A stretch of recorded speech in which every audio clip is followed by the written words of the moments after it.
Bonsoir à tous, vous suivez RTI 1, merci de votre attention. Aujourd'hui mardi, le président Alassane Ouattara a lancé la 7e édition de la CGECI Academy.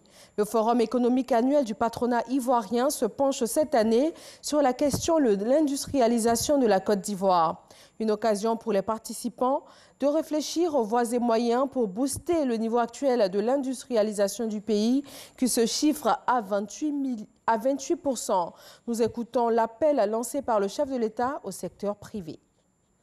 Le forum qui s'est réuni aujourd'hui constitue une excellente occasion pour approfondir les réflexions sur la possibilité d'accélérer l'industrialisation de la Côte d'Ivoire et que nous attendons beaucoup de vous, hommes et femmes d'expérience, pour nous aider à savoir de manière plus précise ce que nous devons faire.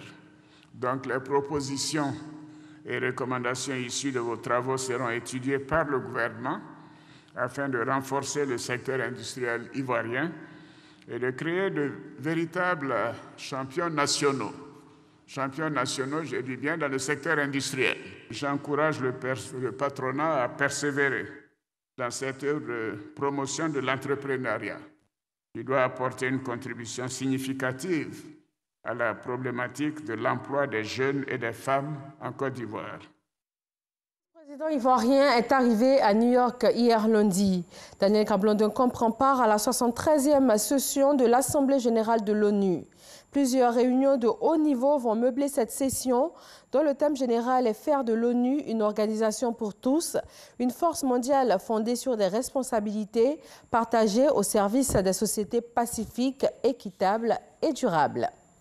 Lutte contre l'insalubrité, la Côte d'Ivoire a adopté une nouvelle politique de gestion des déchets.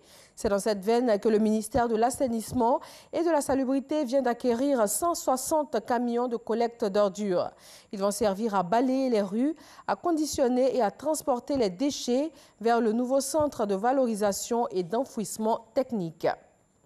L'Aquarius a finalement été autorisé ce mardi à débarquer à Malte les migrants secourus en Méditerranée. Les 58 migrants à bord de l'Aquarius seront transbordés sur un navire maltais dans les eaux internationales et ensuite conduits à Malte. Ils devront être immédiatement repartis entre la France, l'Allemagne, le Portugal et l'Espagne. L'Union européenne trouve un palliatif pour échapper aux sanctions américaines. Un système de troc est instauré pour pouvoir continuer à commercer avec l'Iran, notamment pour l'achat de pétrole. Une initiative qui vise aussi à préserver l'accord sur le nucléaire iranien, malgré la sortie fracassante des États-Unis de ce texte en mai dernier. Ce mécanisme immunise acheteurs et vendeurs en évitant des transactions en dollars qui pourraient les exposer à des sanctions américaines. Le pétrole étant la seule contrepartie que l'Iran peut donner, il permet aux recettes du pétrole d'être utilisées pour importer des biens. En Suède, 2 semaines après les élections législatives, le pays est toujours dans l'impasse. Le Premier ministre social-démocrate Stefan Löfven a été affaibli après les législatives du 9 septembre qui n'ont pas permis de dégager de majorité. Il a été démis de ses fonctions ce mardi par les députés nouvellement élus.